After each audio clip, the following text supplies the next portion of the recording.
नमस्कार प्रिय मित्रों, हर हर महादेव। पहले हमने भाग में जाना कि महादेव को बेलपत्र क्यों प्रिय है। उसकी कथा में हमने पहले देखा कि किस प्रकार नारद मुनि की जिज्ञासा को शांत करते करते माता पार्वती की जिज्ञासा को भगवान महादेव ने शांत किया। रामेश्वर लिंग का ब्रह्मा विष्णु आदि देवों के द्वारा विधिवत जब पूजन संपन्न हो गया और केशव के मन में वाग्देवी के प्रति उपजी प्रीति से महालक्ष्मी रुष्ट होकर श्रीशैल पर्वत चली गईं। हरि विष्णु के प्रति उपजी उनके मन में वैराग्य की धारणा के अनुसार वे रुष्ट होकर श्रीशैल पर्वत पर घोर तपस्या करने लगीं और घोर तपस्या करने के लिए उत्तम स्थान का चयन करने लगीं। महालक्ष्मी ने उत्तम स्थान का निश्चय कर मेरे लिंग स्वरूप की उग्र तपस्या आरंभ कर दी। उनकी तपस्या और दिन प्रतिदिन कठोरतम होती जा रही थी। हे देवी, कुछ समय बाद महालक्ष्मी ने मेरे लिंग स्वरूप से थोड़ा ऊर्ध्व में एक वृक्ष का रूप धारण कर लिया। अपने पत्तों और पुष्पों द्वारा निरंतर मेरा पूजन करने लगी। हे देवी पार्वती, इस तरह महालक्ष्मी ने लगभग 1 करोड़ वर्ष तक घोर साधना की। अंततः मेरा उन्हें अनुग्रह प्राप्त हुआ।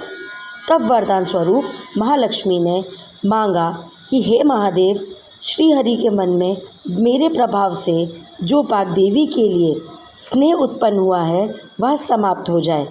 तब मैंने महादेवी लक्ष्मी से कहा कि हे महालक्ष्मी, श्रीहरि के हृदय में आपके अतिरिक्त किसी और के लिए कोई प्रेम नहीं है। वाग्देवी के प्रति उनका प्रेम नहीं अपितु श्रद्धा है। हे पार्वती, मेरे वचन सुनकर महालक्ष्मी के हृदय का एक बड़ा विकार इस प्रकार से दूर हो गया। इस कारण हरिप्रिया उसी वृक्ष रूप में सर्वदा अतिशय भक्ति से भरकर यत्नपूर्वक मेरी पूजा करने लगी। महादेव ने आगे कहा, हे पार्वती, इसी कारण बेल का वृक्ष, उसके पत्ते, उसका फल फूल आदि मुझे अति प्रिय है। मैं निर्जन स्थान में भी बेल वृक्ष का आश्रय लेकर रहता हूँ। बिल्व वृक्ष की सदा सर्वतीर्थमय और सर्वदेवमय मानना चाहिए, इसमें तनिक भी संदेह नहीं है। महादेव ने पार्वती जी से कहा, बिल्व वृक्ष, बिल्व फूल, बिल्व वृक्ष अथवा बिल्व के काष्ठ के ऊपर यदि कोई चंदन से मेरा पूजन करता है तो वह भक्त मेरा अत्यंत प्रिय हो जाता है। बिल्व वृक्ष को शिवजी के समान ही मानना चाहिए। वह मेरा शरीर है। जो बिल्व पत्र पर चंदन से मेरा नाम अंकित करके मुझे अर्पण करता है, मैं उसे सभी पापों से मुक्त करके अपने लोक में स्थान देता हूँ। हे देवी पार्वती, क्या मेरे इस कथा से आपके मन में उत्पन्न जिज्ञासा शांत हो गई?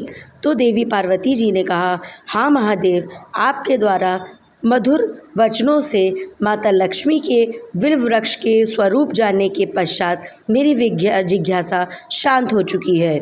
महादेव ने आगे कहा, हे देवी, वह व्यक्ति को स्वयं लक्ष्मी जी भी नमस्कार करती हैं जो बिल्व से मेरा पूजन करते हैं। जो बेल के जड़ के नीचे अपने प्राण छोड़ता है उसे मैं रुद्र देह के रूप में दर्शन देता हूँ और मेरी पूजा के लिए हमेशा उत्तम बेलपत्रों का चयन करना चाहिए। कभी भी बेलपत्रों को कटे और फटे और क्षतिग्रस्त बेलपत्र मुझे कदापि प्रिय नहीं है।